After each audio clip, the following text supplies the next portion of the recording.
Selanjutnya saya akan menjelaskan tentang kategori controller yang mana di sini ada indeks. Nah, indeks itu tujuannya untuk menampilkan daftar kategori, lalu proses, lalu mengambil semua kategori menggunakan metode.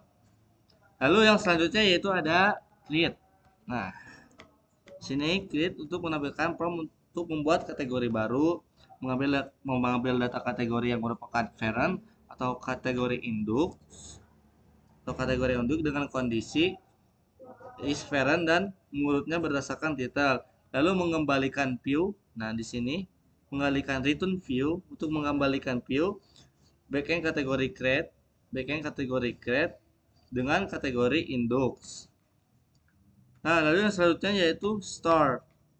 Tujuannya untuk menyimpan data kategori baru ke database.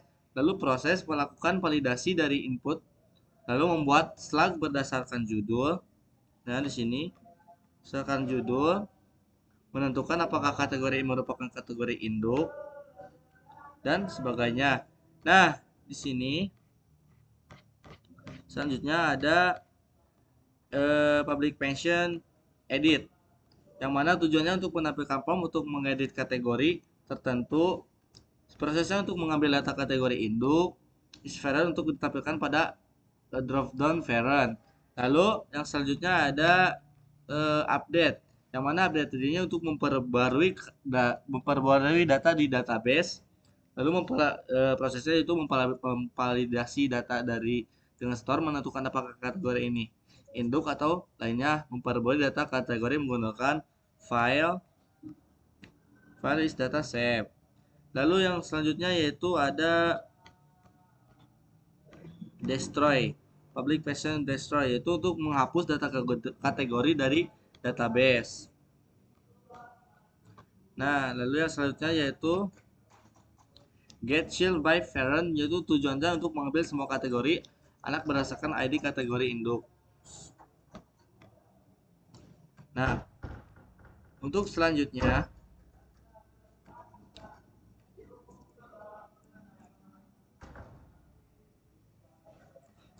yaitu controller. Nah, kode ini menunjukkan bahwa kelas ini berada di dalam namespace app http controller. Lalu namespace ini digunakan untuk mengorganisasikan kode dan menghindari konflik dengan nama kelas lain. Secara default, Laravel ini menyimpan semua controller di directory http controller.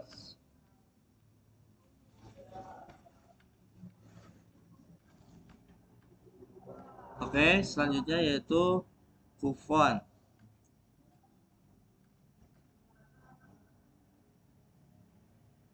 Nah, kode kupon dia ini bertugas untuk menangani pengelolaan kupon dalam sebuah aplikasi. Nah, yaitu di sini namespace menunjukkan bahwa kupon controller berada di dalam namespace. Lalu import kupon, metode dalam kupon controller yaitu ada index, public functionnya itu index, itu menampilkan daftar kupon dengan pengurutan berdasarkan ID secara menurun dash dan melakukan paginasi 10 kupon per halaman. Lalu mengembalikan tampilan backend kupon index dengan data kupon yang dimasukkan dalam variabel kupon. Backend index.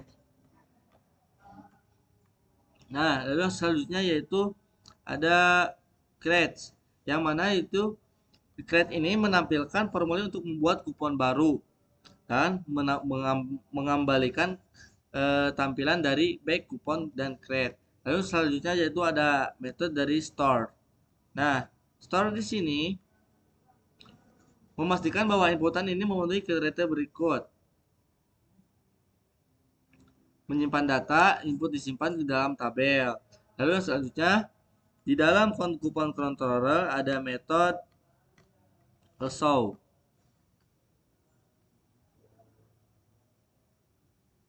Oh, ada edit terlebih dahulu. Nah, di sini kupon edit di dalam metode ini Mencari kupon berdasarkan ID, mencari kupon berdasarkan ID. Jika kupon ditemukan ditampilkan dalam halaman backend kupon and edit dengan data kupon tersebut, jika ditemukan diarahkan kembali ke halaman daftar kupon dengan pesan error.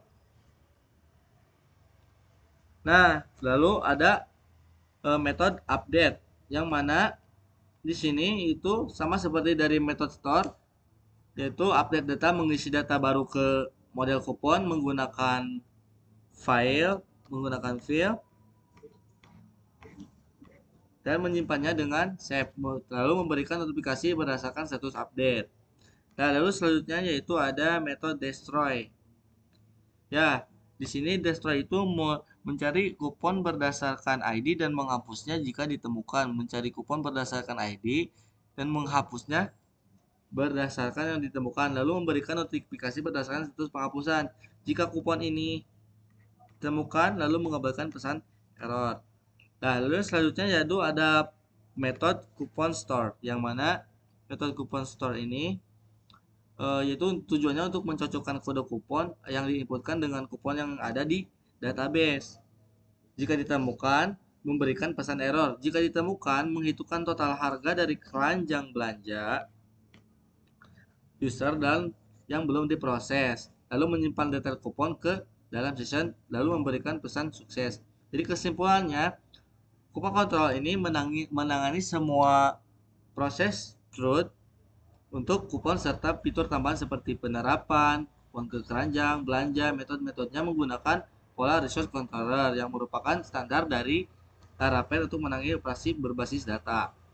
Nah, lalu selanjutnya yaitu ada front end controller.php.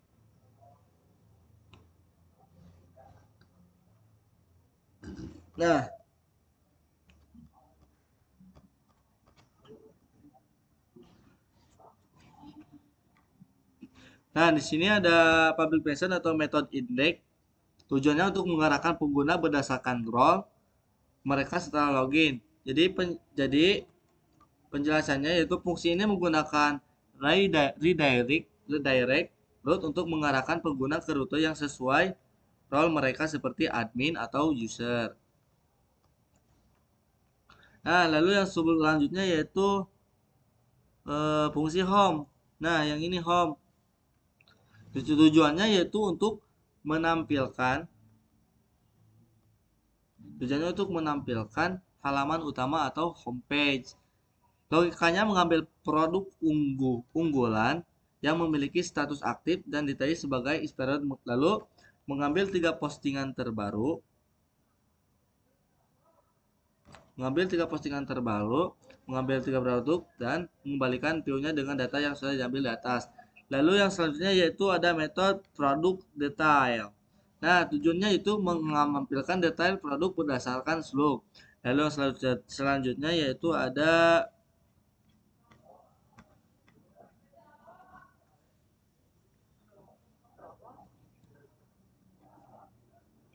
produk grid. Ya, tujuannya itu di sini tujuan dibuatnya metode ini yaitu untuk menampilkan data produk dalam format grid atau list. Nah, lalu selanjutnya yaitu produk produk list. Produk filter. Nah, produk filter di sini tujuannya itu membuat filter produk berdasarkan kategori, pengurutan, dan jumlah produk.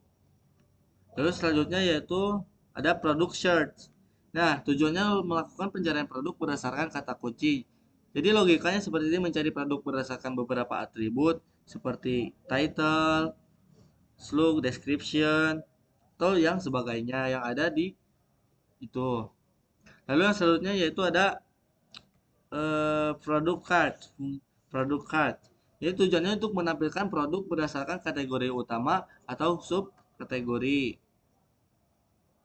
Nah, Nah, di sini login. Nah, tujuan dari dibuatnya public method atau metode ini untuk mengolah proses login pengguna. Logikanya, jika login berhasil dengan email atau password dan status aktif, data pengguna disimpan ke dalam session penggunaan di arah ke halaman home. Jika gagal, pesan kesalahan invalid email atau password, please try again. Nah, terus di sini ada logout atau fungsi dari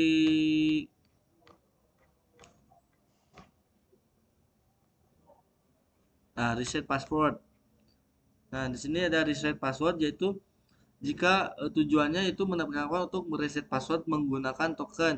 Jika si pengguna ini melupakan password yang sudah diloginkan ke dalam database itu, maka di sini ada akan mereset password.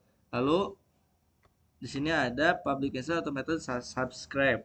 Tujuannya untuk menangani proses langganan subscribe email menggunakan package. Nah, untuk selanjutnya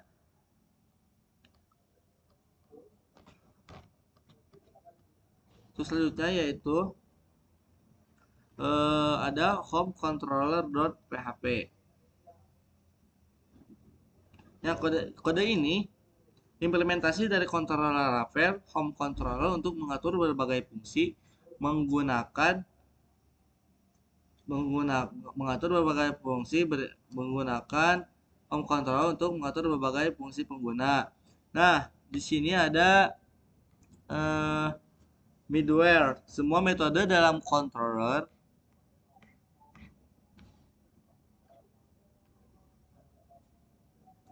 Semua metode dalam controller ini memerlukan autentikasi pengguna karena middleware yaitu diterapkan sebagai konstruktor. Jadi fungsi utamanya untuk menampilkan halaman utama, indeks indeks menampilkan halaman utama, lalu profil menampilkan profil pengguna saat ini, lalu profil update memperbarui data profil pengguna berdasarkan ID. Lalu selanjutnya yaitu ada order index. Nah, di dalam order index ini, di metode index ini ada eh, menampilkan data pesanan pengguna atau user, terus ada menghapus menghapus pesanan pengguna berdasarkan statusnya, lalu order show. Nah, order show ini kegunaannya untuk menampilkan detail pesanan.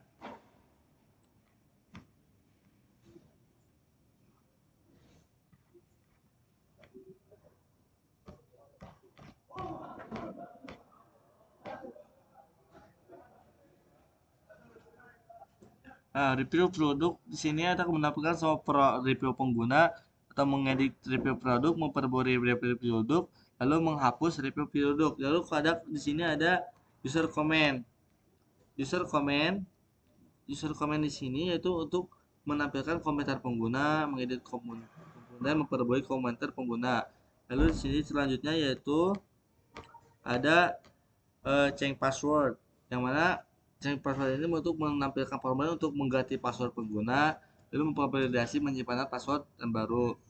Jadi catatan penting di sini, keamanan data pastikan input dari pengguna divalidasi secara menyeluruh untuk menghindari SQL injection. Jadi mungkin eh, dari beberapa bagian ini hanya saya sebegitu yang saya bisa jelaskan. Mungkin selanjutnya akan dilanjutkan oleh teman saya. Sekian, assalamualaikum warahmatullahi wabarakatuh.